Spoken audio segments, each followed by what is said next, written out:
vuelta atractiva, apasionante, con 0-0 eso sí, pero con opciones ya por parte de los dos equipos. Ahí está Grondelli.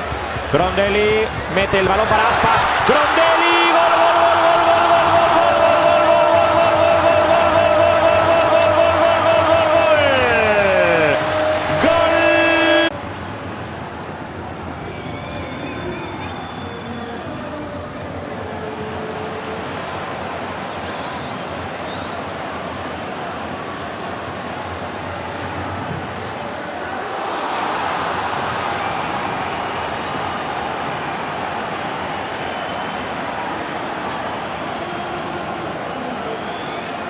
por banda derecha, encara Sergio Ramos, buen balón para Marcelo Díaz, la pone para Bas, el toque para Yozabé, ¡ay Yozabé!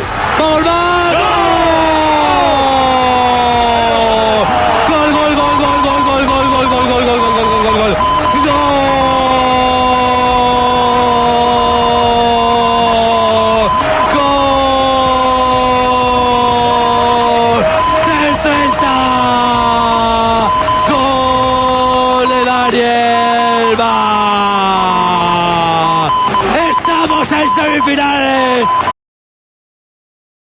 Fai pouco máis de 4 anos, Dinamarca era un país futbolísticamente falando e no relativo ao Celta, no todo relacionado ao Celta, un país completamente descoñecido para nós.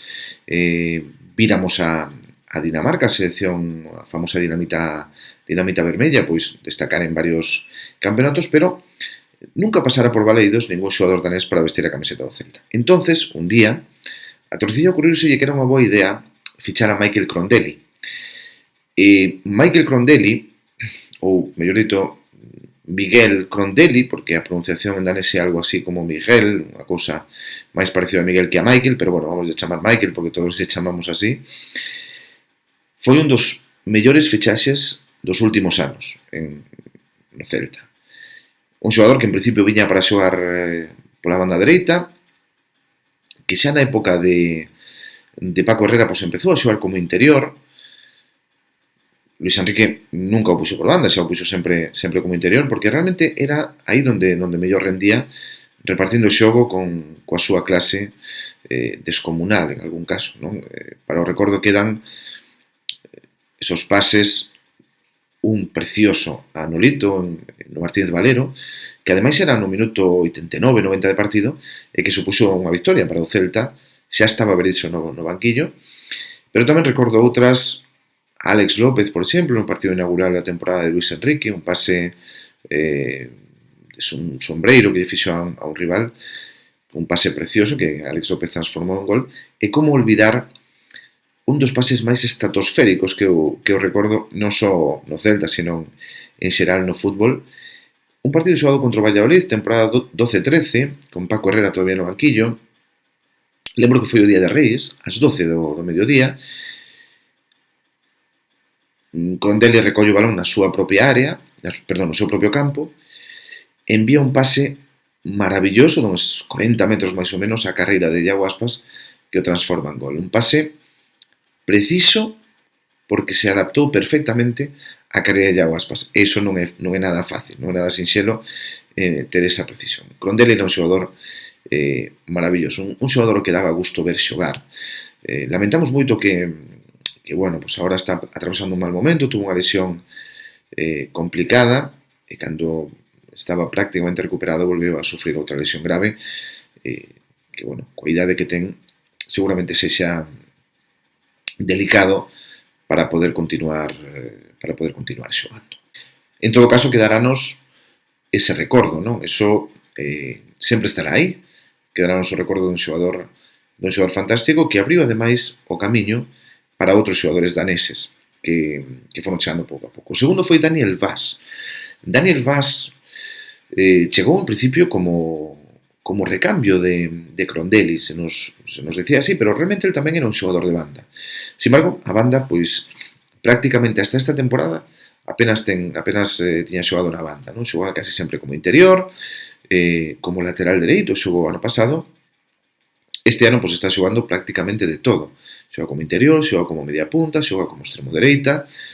É un dos xogadores máis completos que ten ahora mismo Celta. Iso que tanto lle gustaba a Torrecilla, da versatilidade, pois Daniel Vaz encarna como poucos, non? É dicir, falamos dun xogador moi completo, un xogador que ten bo tiro, falta de explotalo un poquinho máis, lanza moi ben as faltas, co ese efecto endiablado, allí pois tiros un pouco eso que se dice con 3 dedos, non?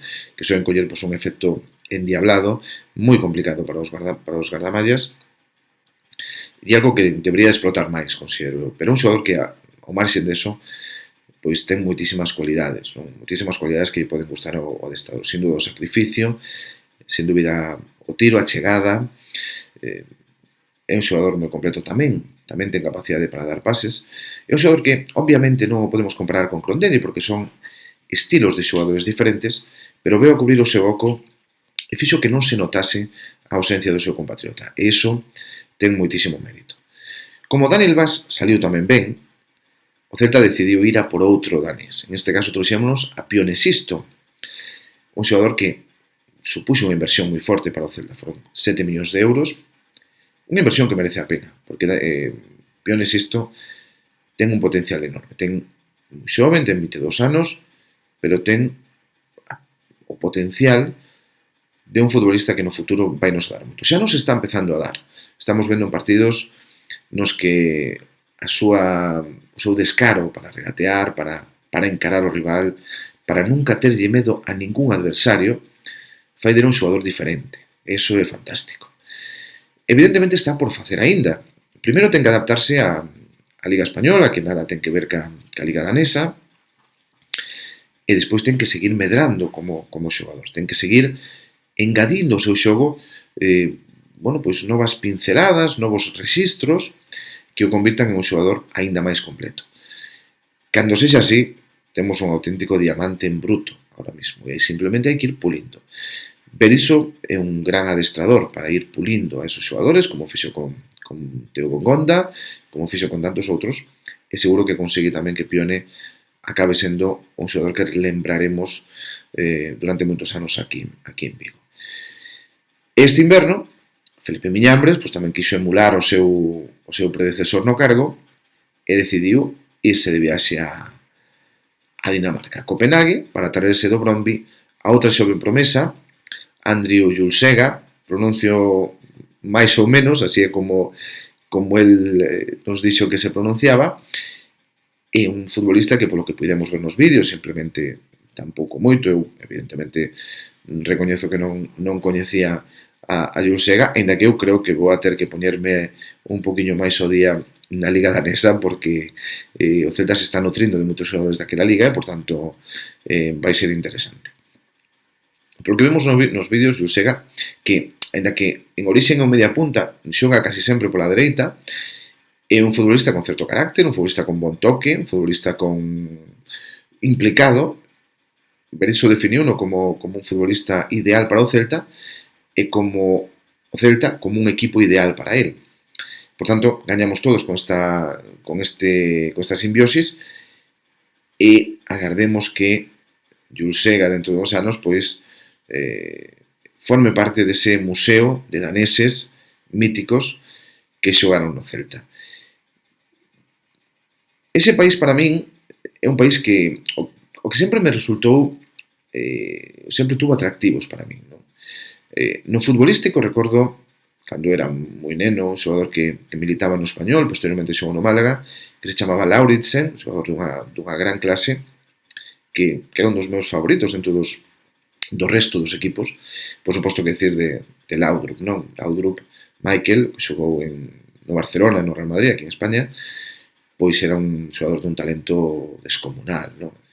Os pases de Laudrup, as croquetas, en fin, era un auténtico escándalo de futbolista, e un pouco definía aquel equipo que no Mundial de 86 fixo unha gran primeira fase, despois quedou derrotado ante a España de Butragueño, en aquel partido no que o xogador da selección marcou 4 goles, pero era unha selección moi potente, non? Con Michael Laudrup, sin duda, atravesando un dos seus mellores momentos antes de chegar ao Barcelona, Morten Olsen, en fin, tiña un equipo moi xeitoso, que despois no 92 deu a sorpresa gañando a Eurocopa, e además foi moi curioso porque esa Eurocopa tiña que xogar a Yugoslavia, recordamos todos que no ano 92 Yugoslavia pues, estaba en plena guerra dos Balcanes, acababa de prácticamente de empezar e non puido participar no evento porque, bueno, pues era un país que estaba en guerra e en ese momento non se permitiu a participación. Entonces foi Dinamarca, pues, cando todos os xogadores estaban de vacacións, estaban xa, pois, aquel entonces non había partidos como agora, despois de que terminan as ligas, senón que cando terminaba a liga, se a selección non iba a disputar a Eurocopa, entonces disputaban 8 equipos, pois cada un se iba de vacacións, así que a Federación Danesa tuvo que estar buscando os seus xogadores polos distintos destinos vacacionais, atopounos, foron a xogar pois prácticamente sen facer stage nin pretemporada, digamos, do torneo, e gañárono. Foi en Suecia, ademais, coa rivalidade que teñen con Suecia, plantaronse ali e gañaron a Eurocopa. Foi algo realmente increíble. Pois é evidente que Dinamarca xa entonces tiña algo especial para isto do fútbol, e o Celta igual tardou demasiado en explorar ese caladeiro que é Dinamarca, e creo que seguramente no futuro igual o explotamos máis, do punto de que eu creo que os daneses van a tomar o equipo como o Celta como o seu equipo estranxeiro. O vaya sexa así, o vaya teñamos apoios en ese país. Pois nada, esperemos que Jules Sega pois sea o que todos esperamos, quizás o mellor o seu rendemento non sexa inmediato, pero de cara ao futuro vai ser un xogador moi interesante xunto cos outros. Ao final, bueno, da igual de onde veñan os xogadores, pero resultou moi curioso esa querencia que está tendo ahora mesmo Celta polos xogadores daneses, especialmente Sesa Emre. Un saudiño a todos e sede felices.